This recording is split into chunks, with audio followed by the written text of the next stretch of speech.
Left hand side நேர்களுக்கு வணக்கங்க. இப்போது குரு பெயர்ச்சியை பொறுத்த மட்டும் இல்லைங்க, 2026 மே 26 நாளைக்கு அவர் மிதுன ராசியிலிருந்து கடக ராசிக்கு பயிற்சி அடைகிறாருங்க. இப்படி பயிற்சி அடையும் பொழுது கும்ப ராசியை பொறுத்த மட்டும் இல்லைங்க, கும்ப ராசிக்கு 2-11 குடையவராக வருவாங்க. தனம் மற்றும் லாபத்துக்கு லாபாதிபதியாக வரக்கூடிய கும்பராசிக்கு 2-11 குடையவராக குரு அவர் இதுவரைக்கும் 5ல் இருந்தாருங்க. 5ல் இருந்து லக்னத்தை, அதாவது ராசியை பார்த்துட்டு இருந்தாருங்க. ராசியை பார்த்து நல்ல பலன்களை கொடுத்து கொண்டிருந்தாருங்க.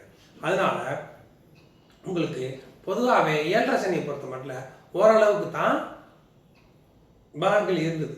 இப்போ என்ன பெரிய லாபம்னா உங்களுக்கு, அவர் 6ல் போய், அதாவது 6ஆம் வீட்டில் கடகத்தில் உச்சம் பெற்று உங்களுடைய தனஸ்தானமான 2ஆம் வீட்டை பார்க்க போகிறார்.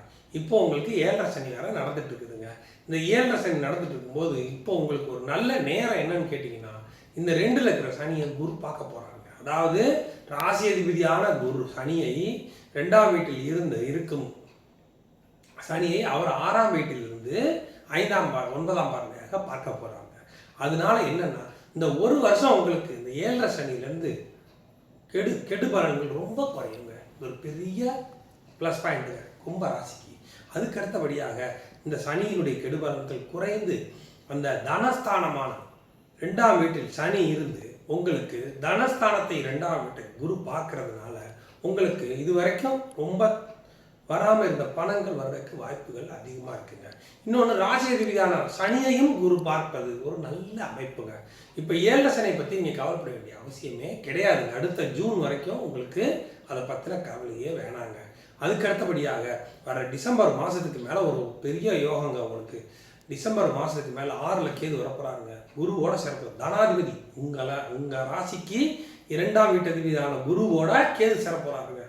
கேது சேர்ந்துட்டாருன்னா 6ஆம் வீட்டில் சேரும்போது உங்களுக்கு எப்படி தனலாபம் வரும் அப்படின்னா, திடீர் தொழிலில் உங்களுக்கு புதுசாக ஒரு அபரிதமான வருமானங்கள், லாட்டரி யோகம், திடீர் பணவரவுகள் உங்களுக்கு டிசம்பர் மாதத்துக்கு மேலே அந்த குருவும் கேதுவும் சேரும்போது நல்லாவே அமையுங்க.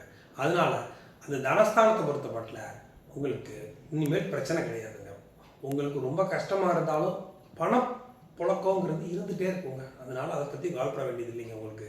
அதுக்கு அடுத்தபடியாக படிக்கிறவங்களாம் பொறுத்த மட்டும் 7.5 சனியாக இருந்தாலும் மந்தமாக இருந்த நிலை அப்படியே மாறுங்க. சுறுசுறுப்பாயிடுவாங்க. ஓரளவுக்கு இந்த வருஷம் நல்லாவே குழந்தைங்களாம் நல்லாவே படிப்பாங்கங்க. குடும்ப சம்மந்தப்பட்ட வகையில் 2ஆம் வீட்டில் சனி இருந்து குடும்பத்தில் சண்டை சச்சரவுகள் இருந்தது இப்போ அப்படியே விலகிறக்கூடிய வாய்ப்புகள் அதிகமாக இருக்குங்க. ஏன் கேட்டிங்கன்னா, அந்த 2ஆம் வீட்டில் இருக்கும் சனியை குரு பார்த்து விடுறாரு. அதனால் அதுவும் சரியாயிருங்க. முன்னாடி மாதிரி 7.5 சனியில் நீங்கள் ரொம்ப அலைச்சல் ஓவராக இருக்கும் உங்களுக்கு. அது இப்போ கொஞ்சம் குறையும். என்ன வேலை பார்க்குறோன்னே தெரியாமல் தொடர்ந்து வேலை வந்துட்டே இருக்கும் உங்களுக்கு. அது இப்போ கொஞ்சம் குறையும். கொஞ்சம் ரிலாக்ஸ் ஆகிடுவீங்க நீங்கள். அதனால் கும்ப ராசிக்கு இவ்வளோ நாள் நீங்கள் கஷ்டப்பட்டதுக்கு இப்போ தாங்க கொஞ்சம் கொஞ்சமாக விடுவிதால வந்துட்டுருக்கு. அதனால் நீங்கள் அதை பற்றி கவலைப்பட வேண்டிய அவசியம் கிடையாதுங்க. டிசம்பருக்கு மேலே குருவும் கேதுவும் 6ல் சேரும் பொழுது மிகப்பெரிய தனயோகத்தை கொடுப்பாருங்க. உங்களுக்கு ஜாதகத்தில் திசைகள் நல்லா இருக்குது அப்படின்னா இந்த நேரத்தில் வீடு கட்டக்கூடிய யோக அமைப்புகள் நல்லாவே அமையுங்க. கார் வச்சுருக்கவங்க, புதுசாக கார் மாற்றணும்னு நினைக்கிறவங்களுக்கு மாற்றக்கூடிய அமைப்புகள் இப்போது ரொம்ப நல்லா இருக்குதுங்க. அதே சமயம் இப்போ ஒரு வாடகை வீட்டில் இருக்கிறவங்க அவன் வீடு மாற்றணும் அப்படின்னு நினைக்கிறவங்களாம் கொஞ்சம் பொறுங்க. டிசம்பருக்கு மேலே பண்ணிக்கோங்க. அப்போ கொஞ்சம் நல்லா இருக்குங்க. அவ்வளோதாங்க. அடுத்தபடியாக பார்த்தீங்கன்னா உங்களுக்கு உடம்பு சம்மந்தப்பட்ட வகையில் பாதிப்புகள் வருது அப்படிங்கிறதும் இப்போ குறைஞ்சிருங்க. ஏன்னா குருவனுடைய பார்வை சனிக்கு இருக்கிறதுனால 7.5 சனினால் வரக்கூடிய பாதிப்புகள் அதை குறைஞ்சிருங்க. Okay, thanks.